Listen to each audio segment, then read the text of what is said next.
Okay friends, we have completed all the technical chapters. हमने 13 जो हैं वो टेक्निकल चैप्टर्स कंप्लीट कर दिए हैं। 13 नहीं बल्कि 12 टेक्निकल चैप्टर्स हमने कंप्लीट कर दिए हैं। टेक्निकल एनालिसिस में जो भी टूल्स यूज किए जाते हैं, जो भी हम टेक्निकल्स करते हैं प्राइस एक्शन के अंदर, price action, pure price action के टेक्निकल्स हमने सीखे। अब हम थोड़ा सा फॉरवर्ड मूव करते हैं। अब हम चैप्टर नंबर 13 में आ गए हैं, जिसका टॉपिक है मनी मैनेजमेंट एंड डिसिप्लिन। अब ये जो चीज मैं आपको सिखाने जा रहा हूं, ये वीडियो पिछली 12 जो भी वीडियोस हैं, उन 12 वीडियोस के ऊपर बहुत ज्यादा हेवी हैं।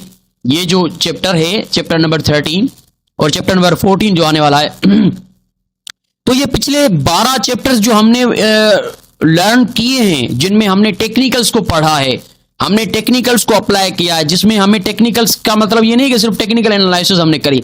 उन टेक्निकल्स में कौन से पैटर्न है, कौन सी एंट्री पॉइंट्स हैं, कौन सी एग्जिट पॉइंट्स है, कितना टारगेट होना चाहिए, कहां पे एंटर होना है, कहां पे एग्जिट होना है, कितना रिस्क रिवार्ड हमारा रहता है, एवरीथिंग वी हैव डिस्कस्ड। हमने हर चीज को डिस्कस किया हुआ है पिछले चैप्टर्स जो भी हमने लर्न किए हैं।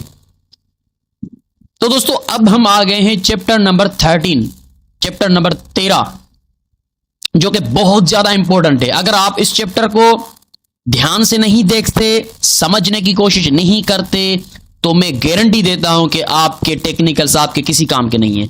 You will never ever do profits if you do not understand the chapter number 13, which is money management and psychological discipline. तो आज हम डिस्कस करेंगे चैप्टर नंबर 13 में what is money management and what is psychological discipline. Money management का क्या role है forex के अंदर, कैसे हम अपनी मनी को मैनेज करेंगे, और डिसिप्लिन क्या चीज है, पता है डिसिप्लिन ट्रेडर, डिसिप्लिन, और डिसिप्लिन क्या है, व्हाट इज डिसिप्लिन। तो मनी मैनेजमेंट और साइकोलॉजिकल डिसिप्लिन हमारा चैप्टर नंबर 13 का टॉपिक है। इसको हम लेकर चलते हैं और थोड़ा सा ध्यान से सुनिएगा, क्योंकि ये इसमें कुछ रियलिटीज मैं आपको बताने जा रहा हूं जो आपने कभी पहले नहीं सुनी थी। तो वो रियलिटीज मैं आपके सामने रखने जा रहा हूं। अगर आप प्रोफेशनल ट्रेडर बनना चाहते हैं तो आपको इस चैप्टर की गहराई तक जाना होगा, क्योंकि professional trader he in chapter number 13 में जो भी हम डिस्कस करेंगे वो प्रोफेशनल ट्रेडर्स की बातें हैं, यूं समझिएगा। पीछे जो टेक्निकल हमने किए हैं वो तो न्यूबी भी कर सकता है टेक्निकल, मिडिल क्लास का जो ट्रेडर होता है वो भी टेक्निकल्स कर सकता है, जो भी हमने पीछे टेक्निकल्स किए हैं। लेकिन ये जो टॉपिक है चैप्टर नंबर 13 मनी मैनेजमेंट का टॉपिक है, ये किसी न्यूबी का काम नहीं है, ये किसी मिडिल फॉरेक्स ट्रेडर जो है मिडिल माइंड का वो भी नहीं है। मॉडरेट जो होते हैं, प्रोफेशनल ट्रेडर होते हैं, उनकी अप्रोच ऑफ थिंकिंग क्या होती है, वो मनी को कैसे मैनेज करते हैं, वो रिस्क को कैसे मैनेज करते हैं, ठीक है ना, वो किस तरह से अपने वॉल्यूम को मैनेज करते हैं, उनका डिसिप्लिन किस तरह से रहता है। तो इसको थोड़ा सा डीपली हम देखने की कोशिश करेंगे। If you are going to become a professional trader you must understand this chapter deeply. If you have any confusion regarding to this chapter, if you have any question, misunderstanding, you can text me on my WhatsApp number. Right? So let's start and begin. What is money management and discipline? अब मैं आपको बहुत ही important चीज बताने जा रहा हूं दोस्तों। जो मनी मैनेजमेंट है आपकी जो कामयाबी है फॉरेक्स में, जो कामयाबी अगर हम अगर ये कहें कि फॉरेक्स मार्केट में कामयाबी के परसेंटेज निकालें कि कौन सी चीज कितना परसेंट कामयाबी की कीज कैरी करती है, कामयाबी की चाबी कितने परसेंट किसके पास है। तो there are 3 basic factors, 3 basic factors हैं जो कि आपकी कामयाबी को डिसाइड करने वाले हैं। यानी कि आपको उन चीजों को और ज्यादा फोकस करना है जो चीजें ज्यादा कैरी करती हैं इंपोर्टेंस। स्ट्रेटजी जो हम पिछले 12 चैप्टर में पढ़ चुके हैं, 12 चैप्टर्स में जो भी हम पढ़ चुके हैं वो आपकी कामयाबी के लिए 15% किरदार अदा करने वाली है। उसका रोल सिर्फ और सिर्फ 15% रहेगा। आपने जो भी सिस्टम बनाया है, आपने जो भी ट्रेडिंग करनी है, सिर्फ और सिर्फ 15%। 15% आपका स्ट्रेटजी है, आपकी प्राइस एक्शन है, आपकी टेक्निकल से जो भी आप पिछले 12 चैप्टर्स में सीख चुके हैं, वो आपकी कामयाबी, आपके सक्सेस, आपके प्रॉफिटेबल होने पर सिर्फ 15% ही इफेक्टेबल है।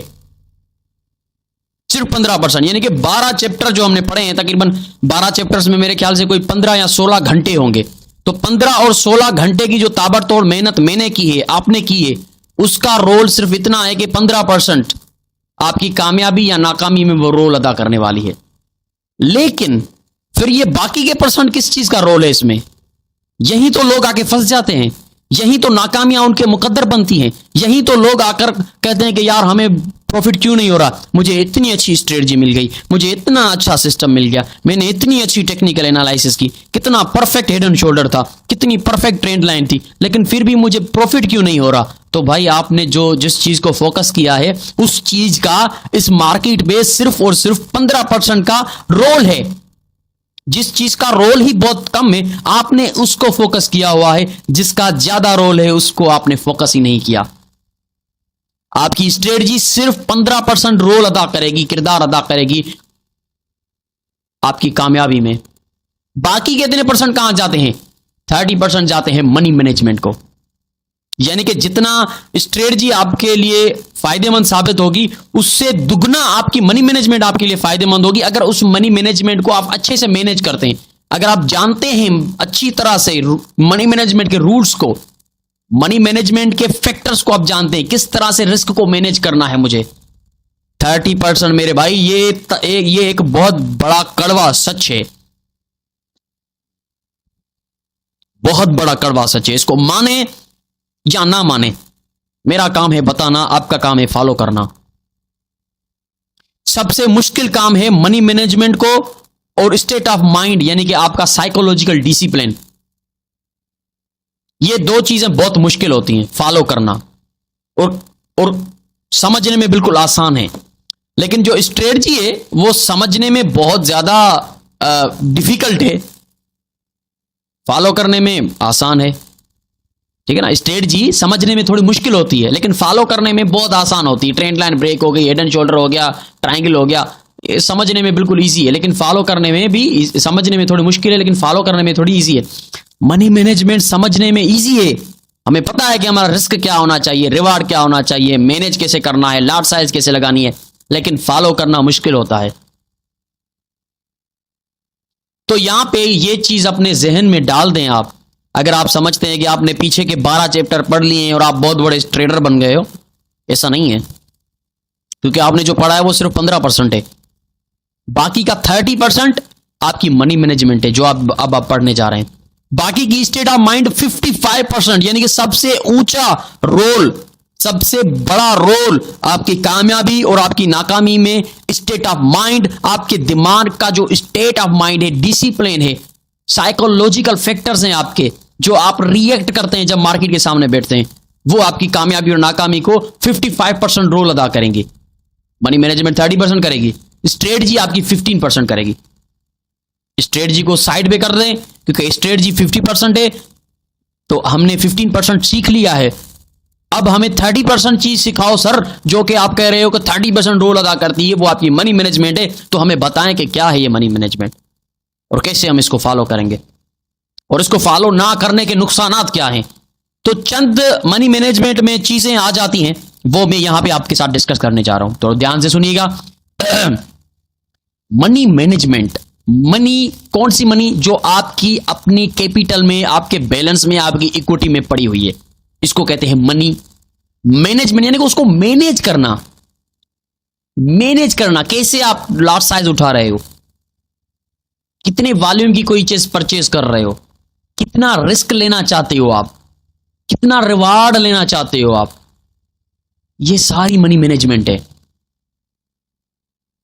90% लोग मनी मैनेजमेंट नहीं करते, और फॉरेक्स में कितने परसेंट लोग नाकाम हो रहे हैं, कितने परसेंट हो रहे हैं आपको पता होगा। गूगल करके देखें, गूगल करके देखें कि how many traders loss their money in forex trading, आपको रिजल्ट आ जाएगी, गूगल आपके सामने रख देगा।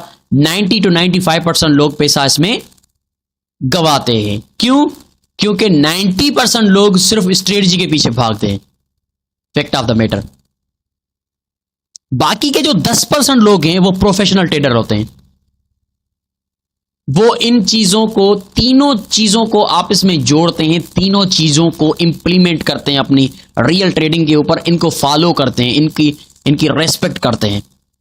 उन्होंने रूल बनाया है, प्लान बनाया है। प्रोफेशनल ट्रेडर मनी मैनेजमेंट को भी डीपली फॉलो करता है और अपने स्टेट ऑफ माइंड को भी डीपली फॉलो करता है।